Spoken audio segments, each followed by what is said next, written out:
Right, right. So you're seeing, that's one of the things that people overseas are curious about. They know that we're going through a housing crisis. If they watch media accounts of what's happening in the U.S. housing market, it's usually characterized as a meltdown, a free fall, a total collapse. You and I know better, but we're in the middle of the business, and so we understand that. So I think the misreporting about what is essentially a correction in the housing market. The housing prices went higher than they should have. They're now correcting. We're seeing signs of them stabilizing. And one of the things that we're seeing is the places that were the hardest hit are stabilizing now, in part because investor capital is coming in. Are you seeing that trend domestically? Are you seeing that trend of international investors coming in? How do you see that? What role do you see investors playing in the recovery of this market here? Well, if you look at the United States, about 8% of the single-family houses and condos in the United States are being purchased by investors. Most investors are paying cash. They don't need appraisals. They don't need a qualifying process to get a mortgage or whatever it might be.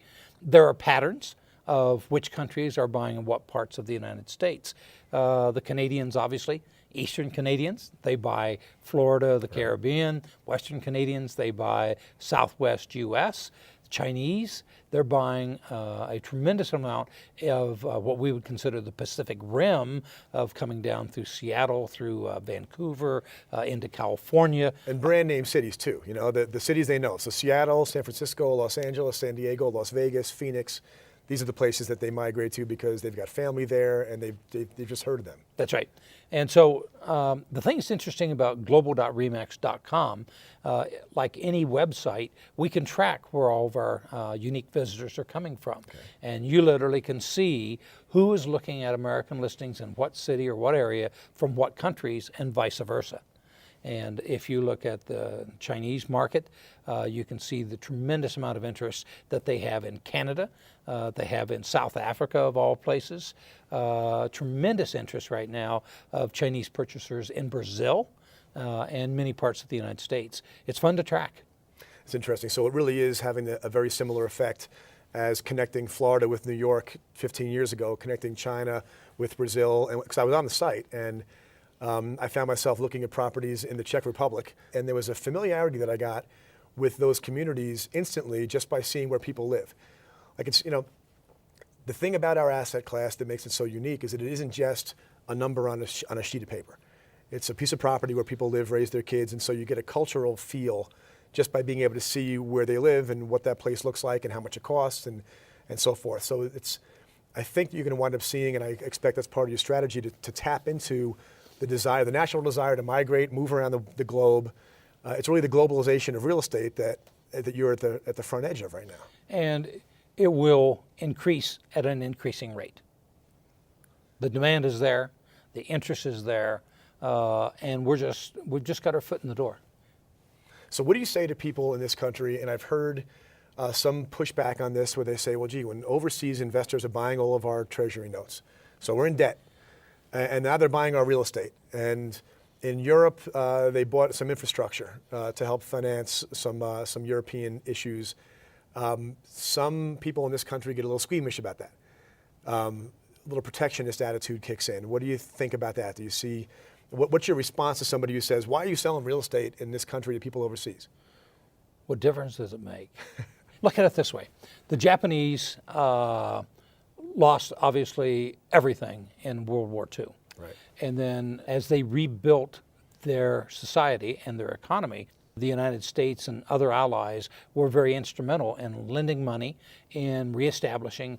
We had a vested interest in making sure we didn't go back to war against them again, right, like we did Germany in 2 wars.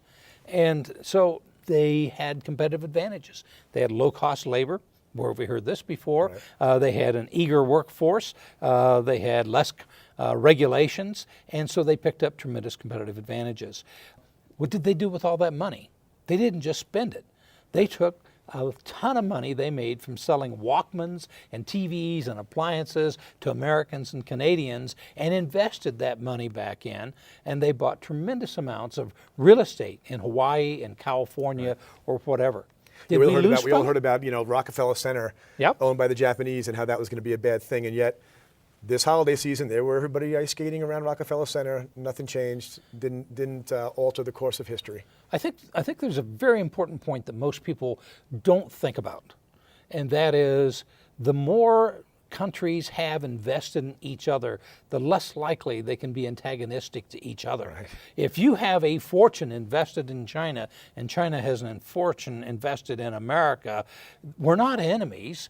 We're codependent. We're codependent on each other, and we have to work our way through it. I don't think there's any major entity out there, any major country that is overly aggressive on wanting to be going back to the colony concept of taking over the world. Right. It's all about the economy, and it's all about creating jobs at home and selling your products. And a happy population, which we know part of that, the idea that it could be the Chinese dream, so to speak, the way owning a home and owning a business was the American dream. It's an exciting thought, because you're right, there are a lot of people here that are going to have a hard time grasping the point you just made, which I think is a really important one. If we are interdependent, then we rely on each other, and then the idea of trying to take each other out is kind of the last thing on our mind, right? Well, the more people travel, the more people live in each other's communities, the more people study in each other's colleges and so on, the more likely it is that you develop personal relationships and friendships and an appreciation for somebody else's culture, to where it is an understanding versus a mystery to where you don't understand what's going on. Right. So let's change gears and just finish the interview talking about the U.S. housing market. Okay, people, you'd have to be living under a rock to not know there's a crisis going on. But you and I live in this marketplace. We understand the nuances and the factors that created it.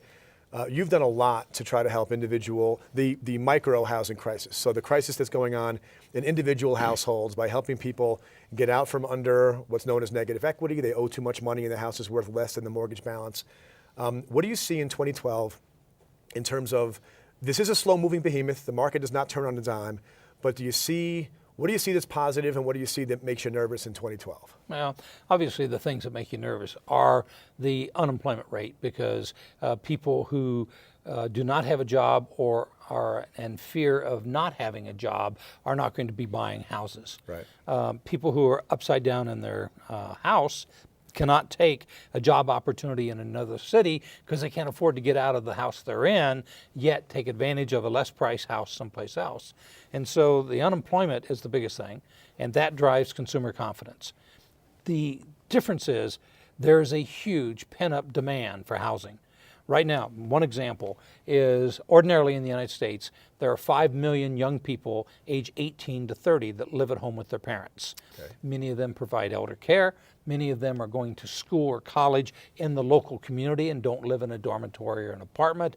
But I mean, that's normal, 5 million. Okay. Right now, there's 29 million. And trust me, the vast majority of them don't want to move back in with mom and dad, and mom and dad don't want them back there. I mean, what do you call a 27-year-old man that's still living with mom and dad? Yeah. That's not very dateable. Yeah. It's not very marriable.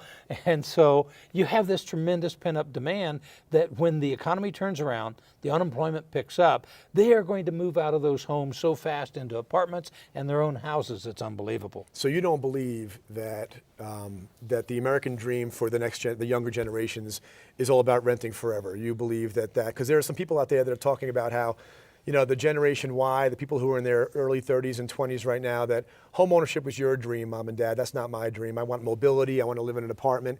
You don't buy that? Absolute nonsense. What happens is they are getting married at an older age and having fewer children. But trust me, when you're 25 and you're footloose and fancy free and you're dating and you want to live downtown in a loft so you can be near the sporting events and the cultural and the bar scene, when you're 30 and you have 2 children, you do not want your children to be in that environment. You will change just like every other generation did, Right. and you'll want to be in suburbia, you're going to want to have a backyard, you want to be close to schools and church or whatever it might be. And so it is just being put off for a longer period. All right, so if you ask somebody in their 20s what they're going to want to do in their 30s and 40s, they don't even know. They have So no they're going to give you an concept. answer you can't rely on anyway. That's good to know. So I love the idea that you said, was it 9 million? What was the number of 29 million between 18 and 30 are living with their parents. So pent-up demand, and then there's that other pent-up demand that we look at, which is investors that want to own property who see this trend of home ownership declining for reasons we all understand, but that's creating the need for people to have rentals. And so it's creating cash flow opportunities. And one of the things that I think is the most significant trend in U.S. housing is, for the first time, sources of institutional capital. So real estate investment trusts that would normally buy a 500-unit apartment complex if they wanted to play the housing market are recognizing that single-family homes are especially attractive because while rental rates are going up, prices are still coming down, and so you have this dichotomy of, it's cheaper to buy than it is to rent in a lot of cities in the U.S. right now. So are you seeing, is there interest at RE/MAX in cultivating that business? Are you guys doing work to cultivate people that are looking to bring capital in who wouldn't do it before? Yes, we actively participate and work with hedge funds who are attempting to buy bulk purchases of property. It used to be hedge funds wanted to buy them and fix them up and flip them as fast as they can. Many of them are looking at some of the properties and saying, we'd be much better off to turn them into rentals and hold for 5 years. Can you provide us with property management and the ability to handle these properties? Okay, beautiful. Well, that was fantastic. Thank you very much. That's all the time we have for now. Thank you so much for watching Dialogue on the Street. I'm your host, Greg Rands. Thank you very much, Dave Liniger, for being with us. Thank you. It's a pleasure.